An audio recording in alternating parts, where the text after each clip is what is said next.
Neoen est une société qui existe depuis 9 ans, qui est une société française avec un actionnariat français et qui est devenue à travers ces 9 ans le premier opérateur indépendant en France dans les énergies renouvelables, essentiellement en solaire.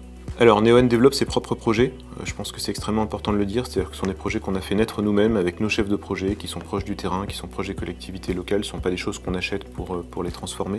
Donc on est nous-mêmes l'architecte de ces projets, on fait ensuite construire nos projets par des partenaires industriels qu'on choisit en toute liberté, on n'a aucun accord cadre qui nous obligerait à aller chez un tel ou un tel, donc on choisit régulièrement des sociétés en particulier françaises, on a beaucoup travaillé avec Bouygues, avec Eiffage, avec aussi des PME et des ETI, et on est garant, nous par contre, globalement de la qualité de ces projets. Donc on fait construire ces projets, mais on a nous-mêmes des gens qui supervisent la construction et qui vérifient que tout se passe bien. Neoen est reconnu pour la qualité de son travail, et la qualité de son travail, ça passe évidemment avant tout par la qualité de ses équipes. On a des gens qui travaillent avec énormément de compétences, avec aussi énormément d'intégrité, c'est une des valeurs phares de la société. On est reconnu à la fois pour notre compétence et pour notre parfaite transparence vis-à-vis de nos prêteurs et de nos co-actionnaires, et ça c'est un actif qui est extrêmement important pour nous. On tient beaucoup à notre réputation, et je pense qu'aujourd'hui on est reconnu pour ça. Neoen travaille sur des projets de taille assez différentes. On a par exemple chez Neoen construit le plus grand parc solaire d'Europe, près de Bordeaux, mais quand on travaille sur un projet de 1, 2, 3, 4, 5 MW, on y met la même rigueur, le même professionnalisme, le même niveau d'attention. Ce sont des actifs qu'on a là aussi vocation à bien construire, à bien opérer et dont on veut être fier dans la durée. Au niveau environnemental, d'abord pour la partie développement de nos projets, on travaille avec une grande rigueur à nouveau.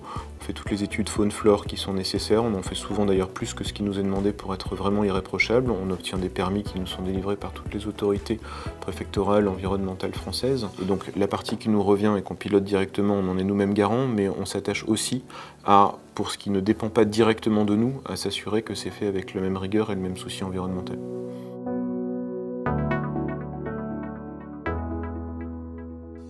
Alors le projet de La Pérouse-Fossa est situé à environ une dizaine de kilomètres au nord-est de Toulouse, sur une ancienne décharge de déchets ménagers et de déchets industriels, qui n'est plus exploitée depuis 1997. L'implantation d'une centrale photovoltaïque sur cette ancienne décharge permet une revalorisation de ces terrains.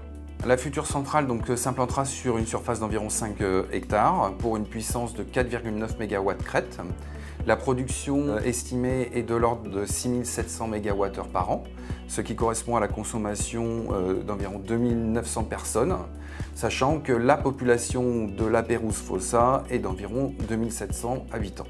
La construction et la mise en service de cette centrale interviendront au cours de l'année 2019. Le financement de ce projet est ouvert aux personnes ayant un foyer fiscal en Haute-Garonne, ainsi que dans les départements limitrophes, à savoir le Tarn-et-Garonne, le Tarn, l'Ariège, l'Aude, les Hautes-Pyrénées et le Gers. On a choisi chez Neoen, dès le début, dès que ça nous a été permis de monter un schéma de crowdfunding pour nos centrales photovoltaïques.